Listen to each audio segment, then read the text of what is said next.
En 2019, je faisais rentrer 47 000 euros par jour, frérot. Et à l'heure où je te parle, je suis au RSA. À mon prime, je contrôlais 40% du trafic marseillais. Moi et mon équipe, on s'était associés à une famille corse qui nous avait aidé à faire le ménage à Marseille et à récupérer une bonne partie des points de deal. On a aussi recruté une équipe de schlag, finie à la coque et à l'héros. Ils étaient instoppables et sanguinaires, ce qui était parfait pour nous. On leur donnait une photo, un lieu et une heure précise et ils allaient faire assassiner qui on voulait. J'étais en connexion avec la moitié des keufs de la ville. Chaque semaine, on leur donnait entre 2 et 5 000 euros. Et en échange, ils nous donnaient des informations sur les descentes et sur les concurrents. Quand les affaires se sont stabilisées, j'ai déménagé à Dubaï. J'avais une maison de 500 mètres carrés et ma meuf, c'était la fille d'un diplomate russe. Je me sentais intouchable. On dépensait des milliers d'euros dans les boîtes de nuit comme des abrutis, sans savoir que cet argent, je le reverrai jamais. Tout a commencé à partir en vrille quand un clan ennemi a tué un mec à nous en Thaïlande. On était obligé de répondre, parce que sinon on allait passer pour des faibles.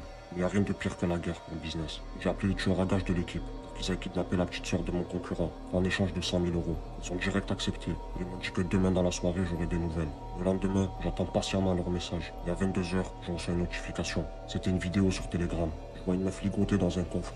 Ah là, j'étais rassuré et je me suis dit que j'avais une bonne monnaie d'échange. Mais le mec qui filme, il commence à s'approcher du visage de la meuf. Et là, frérot, je vois que c'est ma soeur qui sont kidnappées. Il retourne le téléphone et là, je vois mon ennemi. Et il me dit que j'ai 48 heures pour me rendre à Marseille.